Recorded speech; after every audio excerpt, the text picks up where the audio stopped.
Il y a un peu plus d'un an, sur un de mes premiers chantiers, on devait faire un percement dans un mur. Sur le plan, c'était simple. Un rectangle en pointillé, propre, évident. On a percé. Et là, on a trouvé une cheminée. Personne ne savait qu'elle était là. Pas le plan, pas l'entreprise, pas moi. Ce jour-là, j'ai compris que mes études ne m'avaient pas tout à fait préparée à cela. J'ai étudié l'architecture au Royaume-Uni avec un master au Royal College of Art à Londres.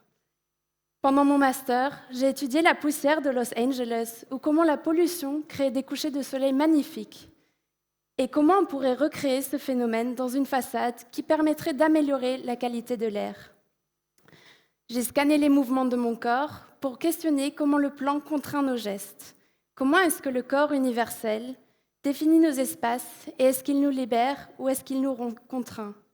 J'ai lu Foucault, j'ai lu Walter Benjamin, bien plus que des détails d'étanchéité. Je ne regrette rien, j'ai absolument adoré ces études, mais c'est vrai que le jour de la cheminée, Foucault ne m'a pas beaucoup aidée. Ce jour-là, un percement, c'était un trou dans un mur et une surprise derrière.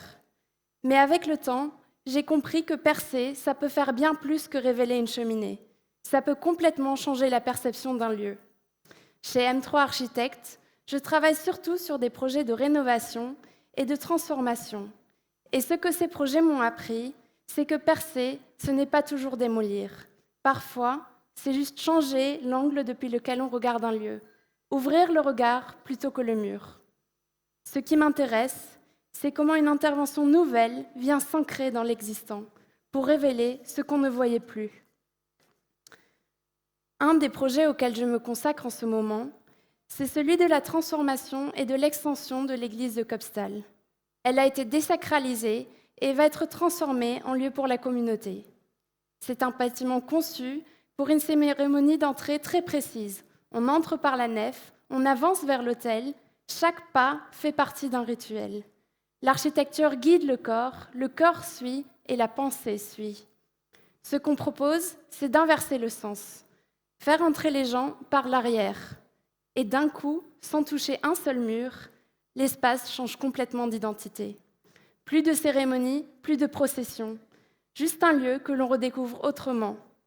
Le percement devient une ouverture, pas dans le mur, mais dans la manière de voir. Deuxième projet, logique inverse. Le Théâtre national est installé dans une ancienne serrurerie industrielle. M3 l'a déjà transformé une première fois pour y créer la salle de spectacle. Aujourd'hui, on travaille sur sa rénovation et la construction d'une nouvelle scène. Un théâtre, d'habitude, c'est fait pour cacher le travail, les coulisses, les machines.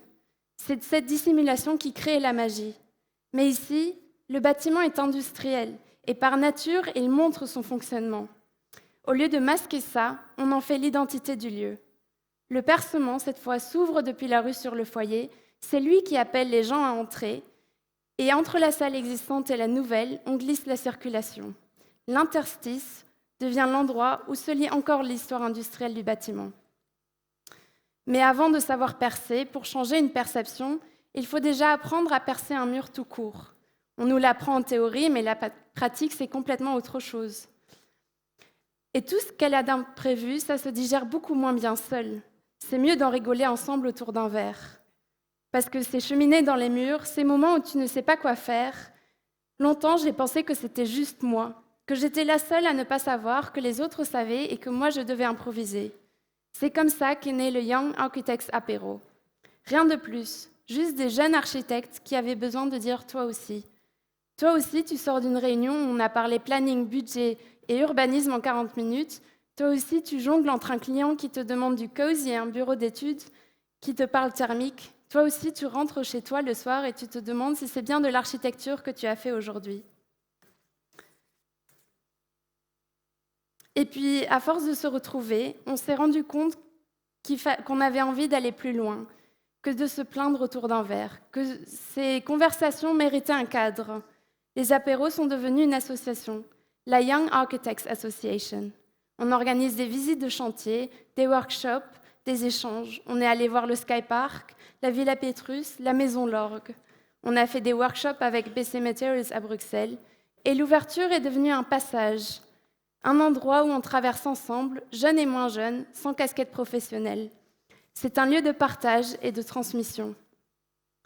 Ce qui m'a surprise, c'est à quelle vitesse ça s'est rempli. Au premier apéro, on était une dizaine au café interview. Au troisième, on remplissait toute la terrasse. Aujourd'hui, l'OIA, c'est des visites qui se remplissent en quelques jours, des entreprises qui nous ouvrent leurs portes et qui nous amènent au-delà du Luxembourg.